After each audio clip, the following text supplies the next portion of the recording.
안녕하세요, 선생님들. 설린대학교 간호학부 교수 김윤옥입니다. 네, 반갑습니다. 다들 잘 지내고 계신지요? 자, 이제 제가 지금 촬영하고 있는 시간이, 월요일 밤, 오후 9시 4분을 지나고 있습니다. 그래서 목소리가 조금 처지는 느낌이 좀 드시지 않으신가요? 그죠? 제가 낮에 조금 찍을 때는 조금 통통 튀어요, 목소리가. 근데 점점 저도 사람인지라 시간이 지날수록 밤에 가까워질수록 목소리가 조금 다운되는 것 같습니다. 그래서 저희 교수님들도 보면은 촬영을 대부분 새벽이나 밤에 많이 하시더라고요. 그래서 낮에는 계속 업무를 보시고 집에서 댁에서 보니까 촬영을 좀 많이 하시는 것 같아요. 그래서 자신의 강의를 다시 들어보면 뭐 못 들어주겠다 뭐 이런 말씀 많이 하시거든요. 너 목소리가 막 다 잠겨가지고 뭐 되게 그쵸 안녕하세요 이런 식으로 하시는가 봐요. 그래서 목소리가 좀 문제다 이렇게 말씀하시는데 저도 오늘은 목소리가 좀 많이 다운이 되는 것 같아요. 선생님도 굉장히 가뜩이나 그쵸 연구 방법론 굉장히 졸린 과목이거든요. 아마 대면으로 들으셨으면 더 많이 주무셨을 거예요. 예. 굉장히 재미없는 과목이고 사실은 좀 딱딱한 과목이죠. 다른 과목에 비해서는. 좀 왜냐면 임상과도 조금 거리가 먼. 그러니까 우리가 알고 있는 이제 간호지식과는 좀 거리가 먼 그런 부분들이기 때문에 굉장히 지겹고 아니면 다운되고 아니면 두려운 과목일 수 있거든요.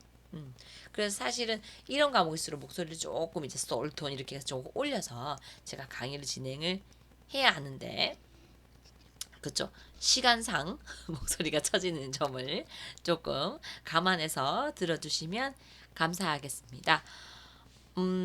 제가 울산에 산다고 말씀을 드렸었나요? 그죠? 제가 집이 울산입니다. 그래서 지금 또 현재 울산에 있는 집에서 지금 촬영을 하고 있는데, 저번 주죠? 저번 주에 며칠이더라? 네, 무튼 저번 주 주말이었어요.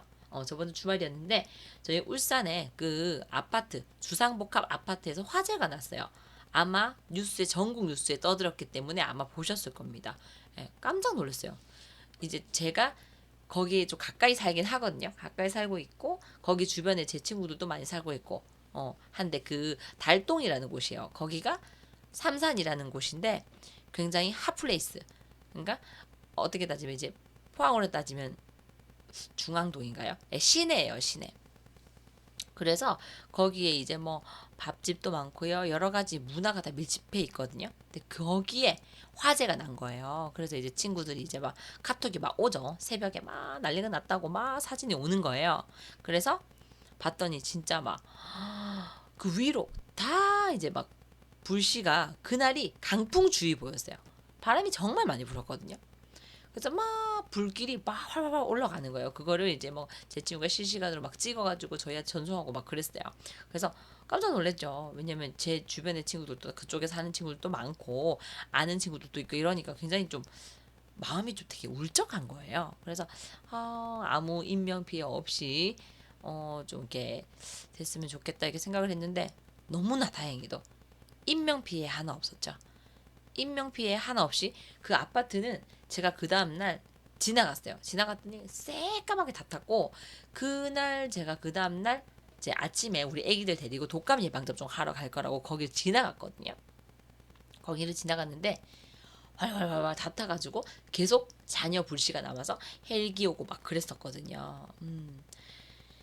어쨌든 그 소방관 그 분들이 너무 잘해주셔가지고 너무 빠른 대처였죠 사실. 그렇게 해서 인명피해도 없이 불을 화재를 다 진압할 수가 있었어요. 너무나 감사한 거예요. 근데 굉장히 그런 부분은 그 아파트 옆에 바로 옆이 뭐였냐면 그 우리 자동차 벤츠 있죠 벤츠 외제차 그 벤츠 매장이었어요. 그래서 사람들이 뭐 우스갯소리로 와 그 벤츠 어떻게 됐을까? 그 굉장한 피해잖아요 사실. 그 얼마나 비쌉니까 그 외제차 그쵸? 어떨까 했는데 단 하나의 피해도 없었죠. 없어서 그 벤츠 매장에서 어떻게 했느냐? 대단하죠. 막 인스타에 뜨고 난리가 났어요. 그 벤츠 매장에서 그 소방관들을 위해서요 식사 대접을 합니다. 그 매장에서. 그래가지고 1,000만 원 상당의 식사 대접을 했다고 해요. 그쵸? 대단하죠. 대단한 겁니다. 물론 뭐 이렇게 생각하시는 분들도 있어요. 뭐 홍보 차원이겠지 이렇게 생각할 수도 있지만 아무렴 어때요? 그쵸? 너무나 좋은 일이잖아요. 그래서 굉장히 감사한 일이다라고 생각을 했었어요. 그래서 다행이에요. 다행입니다. 그리고 오늘은 조금 기쁜 소식일 수도 있나요? 그 코로나 때문에 우리가 지금 2.5단계 뭐 2단계까지 막 격상이 되고 그랬었잖아요. 지금 오늘부로 네, 제가 촬영하고 있는 날이 지금 10월 12일 월요일 저녁이거든요. 그래서 10월 12일에 날 1단계로 그죠? 1단계로 지금 내려갔어요. 그래서 선생님들과 만날 수 있는 날도 지금 점점 다가온다, 오고 있는 것 같다라는 느낌이 들어서 굉장히 저는 기쁩니다. 선생님들은 어떨지 모르겠지만 저는 기쁩니다. 어쨌든 학교는 잘 모르겠습니다. 비대면을 할지 대면을 할지 모르겠지만 일단은 우리가 이제 전체적으로 전국적으로는 1단계로 내려갔다라는 이렇게 좀 기쁜 소식을 좀 안고 저 왔습니다. 그래서 처음엔 선생님들 너무 지겨우니까 제가 조금 이렇게 다른 얘기들로 조금 이렇게 선생님들의 관심을 조금 끌어봤어요. 자, 오늘 수업을 시작을 해야겠죠? 자, 다른 얘기는 또 2교시, 3교시 통해서 또 다른 얘기들을 쭉쭉쭉쭉 해보죠. 자, 우리가 이제 앞에 부분에 뭐 자료 수집에 대한 부분을 조금씩 이제 조금 언급을 하고 지나갔어요. 그죠? 자료 수집은 뭐고, 자료 수집 과정은 어떠하고, 질문을 어떻게 하고, 이런 부분 정도 다루고 제가 지나왔어요. 자, 그러면 자료 수집 방법이 있겠죠. 그러면 자료 수집은 그러한 건데, 그럼 데이터를 끌어모으려면 어떠한 방법들이 있느냐 하는 겁니다. 논문이나 연구를 하시려면 데이터들을 굉장히 풍부해야 됩니다. 데이터가 풍부해야 우리가 빼낼 거 빼내고, 그죠? 가질 거 가지고 이렇게 되는 거지. 데이터가 부족하면 일단 연구 자체가 안 됩니다.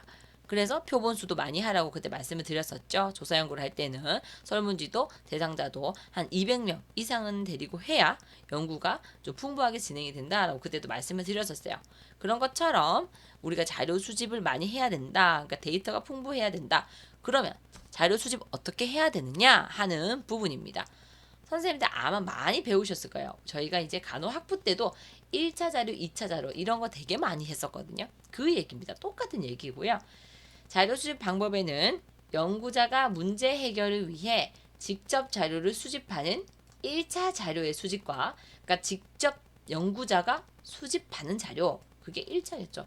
1자료 수집한다. 그렇죠. 1차 자료.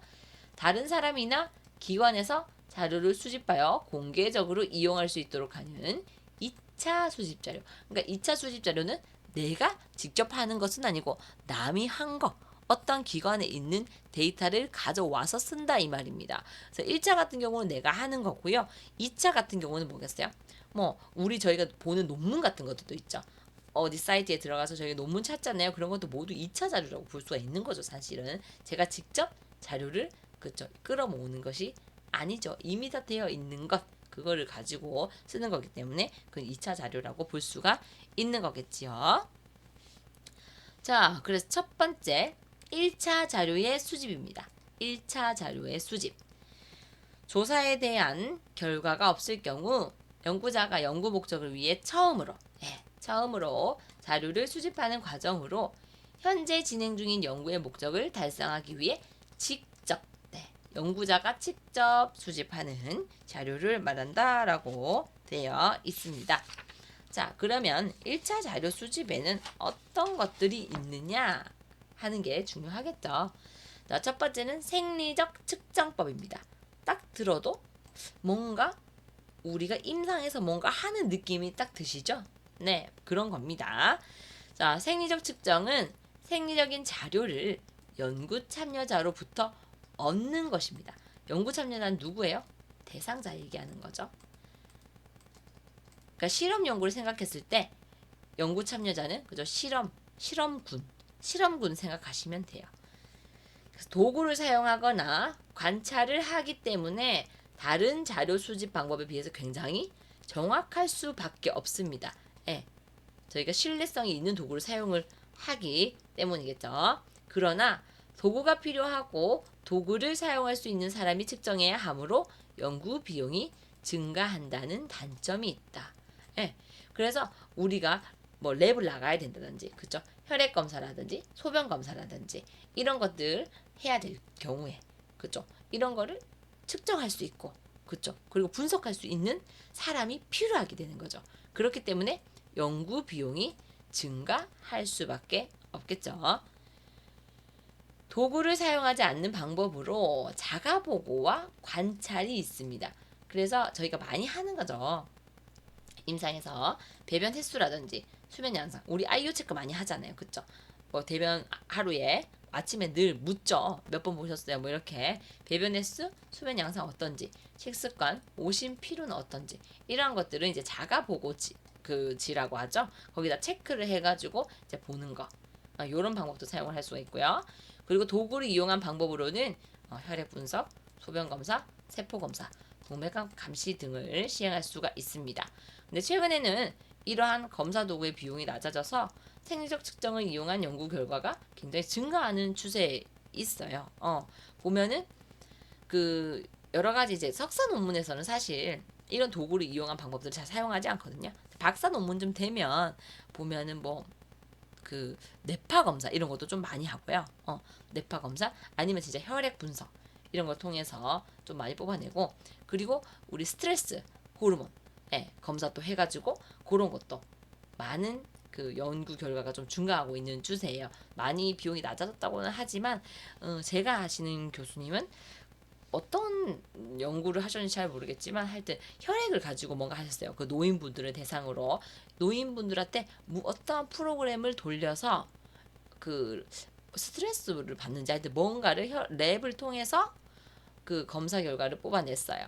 연구를 하셨는데 돈이 그때 당시에 1,000만 원까지 들었다고 했나 그랬거든요. 그래서 비용이 낮아졌다고 해도 그 표본수, 그러니까 대상자가 많고 이러면 당연히 돈이 비싸고 또 이런 것도 있죠. 비용은 낮아질 수도 있죠. 근데 대상자가 만약에 30명이다. 30명에 만약에 뭐 몇 번에 걸쳐서 대부분 결과를 내거든요. 한 번만 딱 해서 결과를 내는 경우는 잘 없단 말이죠. 그래서 뭐 1주차, 2주차, 3주차, 4주차에 모두 혈액 검사를 한다고 쳤으면 그죠? 1,000만 원은 나올 수도 있는 부분들이죠. 뇌파 검사 이런 건 더 비쌀 거고 그렇죠? 그렇기 때문에 도구를 사용한다. 생지적 측정법은 사실 좀 비용적인 면 때문에 좀 많이 꺼려한다. 그렇지만 굉장히 정확한 측정 방법이고 신뢰성이 굉장히 높을 수밖에 없겠죠. 검사 결과가 나왔는데 우리가 설문지를 가지고 하는 것보다 어떤 진짜 검사 결과를 가지고 객관성을 가지고 보여준다면 굉장히 신뢰성 있는 연구가 될 겁니다. 독자들도 와 이거 진짜 맞다. 그죠? 우리 의학적인 연구 의사들이 하는 연구들을 보시면 대부분 생리적 측정법을 많이 사용을 해서 연구 결과를 내죠. 그럼 굉장히 신뢰성이 있고 그런 논문 같은 경우는 우리 이제 국내 저널에 실지 않고 그죠? 학회지도 SCI급 해외 논문집 이런 데다가 실잖아요. 그죠? 그러니까 생리적 측정법을 하게 되면 간호학에서 연구를 하게 되면 간호학 연구도 생리적 측정법을 사용하게 되면 SCI에 많이 실거든요. 그렇습니다. 좀 객관성이 있다라고 볼 수가 있겠습니다. 아우 지금 막 정신이 없어요. 뭔가 막 말이 꼬이고 그런 것 같습니다. 자, 그 다음 설문지법입니다. 설문지법은 제가 많이 설명을 드렸던 부분이에요. 설문지는 굉장히 많이 하시는 거고 선생님들도 연구를 하실 때 생리적 측정법보다는 설문지법을 아마 거의 사용을 하실 겁니다. 설문지 형식은요. 무엇을 질문하는지 응답자가 알 수 있도록 명확한 질문을 제시해 주셔야 합니다. 그 질문의 유형은요. 개방형 질문. 개방형 질문은 뭘까요? 그죠? 괄호를 뚱뚱 뚫어놓고 괄호 안을 채우는 식으로 만들어낸 질문을 얘기를 하고요. 그 다음 폐쇄형 질문은 응답자에게 선택지를 주어 그중 하나 이상을 선택하게 하는 질문을 얘기를 합니다. 그래서 저희가 설문지를 할 땐 대부분 뭘 한다? 폐쇄형 질문인 설문지를 많이 사용하겠죠. 질문하고 답이 있어서 하나 이상 체크를 하라 하는 이런 설문지법을 많이 사용을 합니다. 자, 그 다음에 설문지 서문이에요. 설문지의 서문에는 다음과 같은 내용이 들어가야 한다. 연구의 목적, 연구자의 신원과 후원자. 네.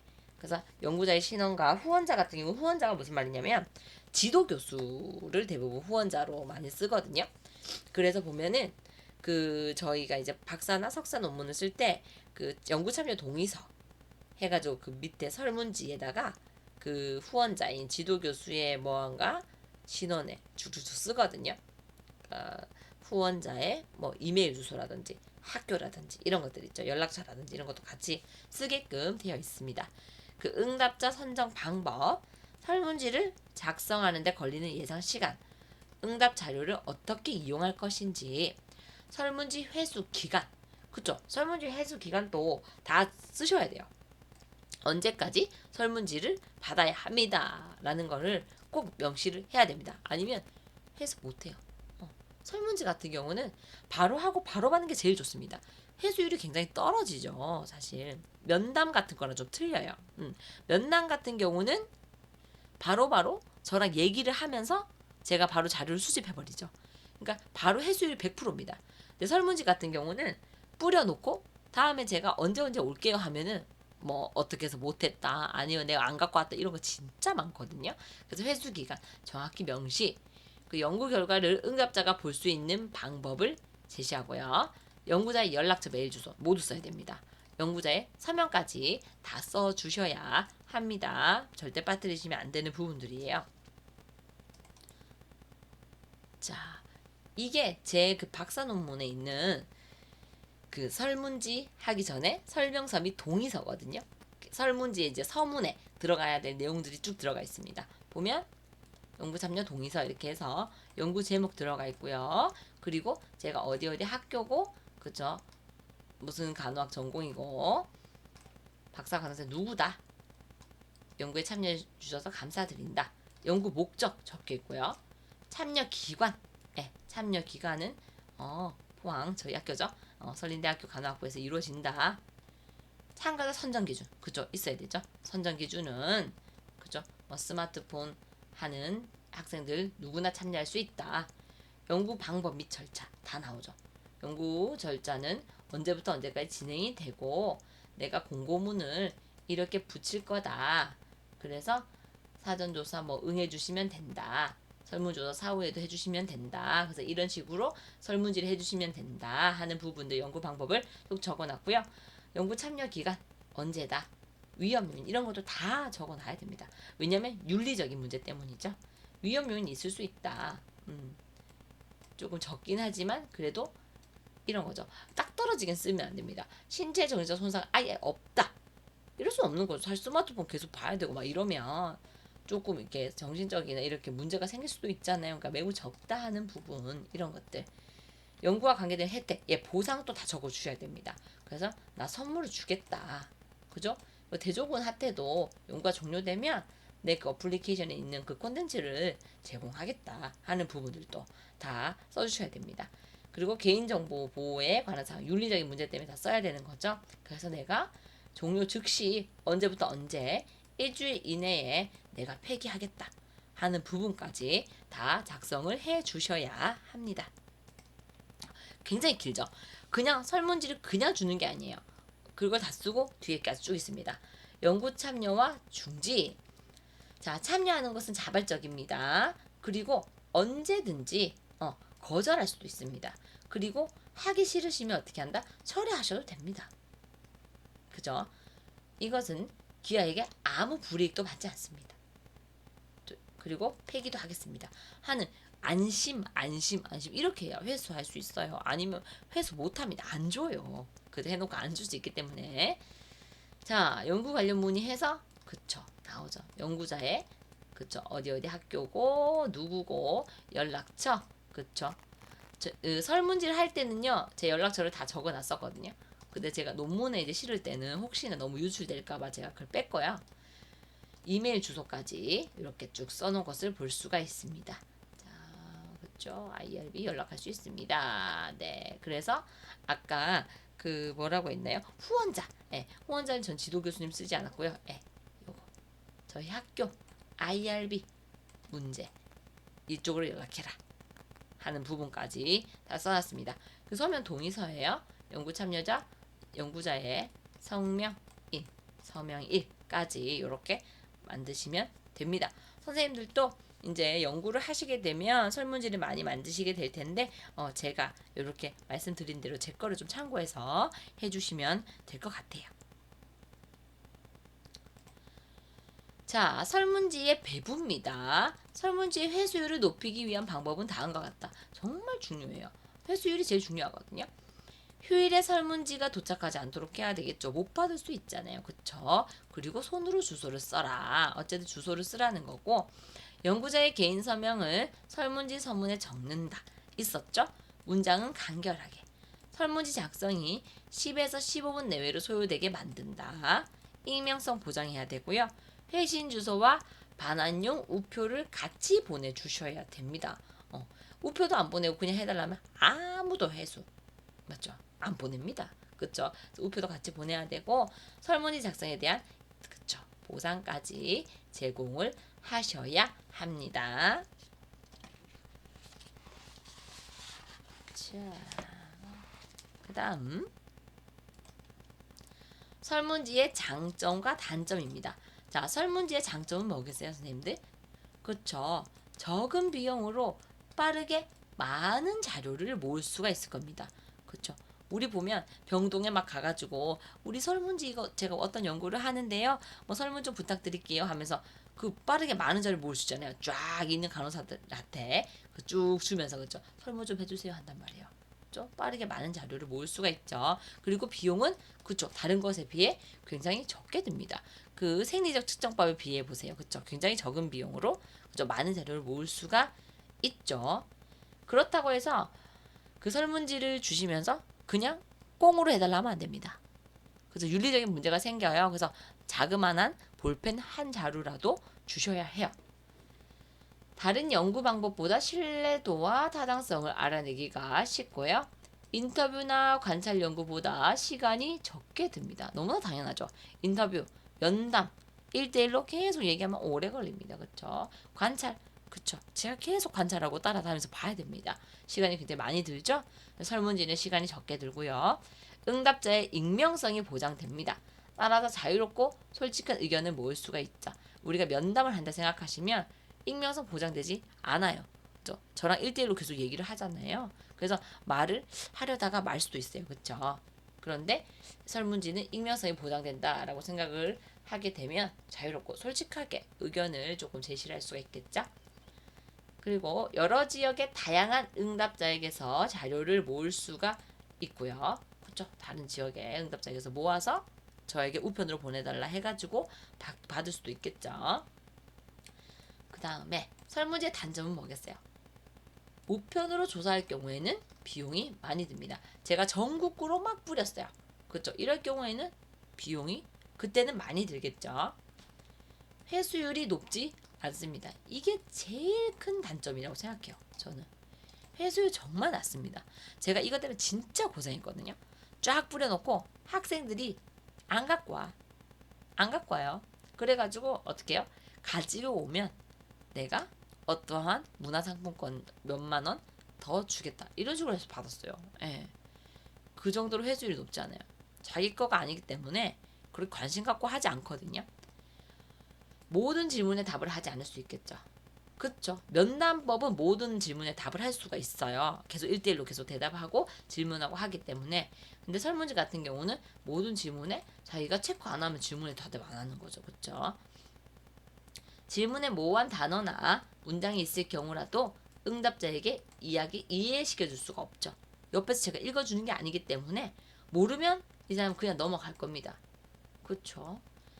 응답자가 문맹이면 조사할 수 없죠. 그렇죠. 글을 읽을 수가 없으면 또 조사할 수가 없죠. 그 응답자가 모집자는 대표하지 않을 수도 있겠죠. 그래서 이러한 단점들이 있습니다. 그래서 장점은 제가 봤을 때 정말 적은 비용으로 빠르게 많은 자료를 모을 수가 있다는 거고요. 단점은 회수율이 굉장히 낮다는 것. 예, 이게 조금 큰 단점이라고 생각이 듭니다. 네. 그래서 수업 1교시 수업은 여기 설문지까지 하면 좋을 것 같고요. 2교시부터 이제 면담법 들어가도록 하겠습니다. 수고 많으셨고요. 조금 쉬고 이따가 뵙도록 하겠습니다. 수고 많으셨습니다.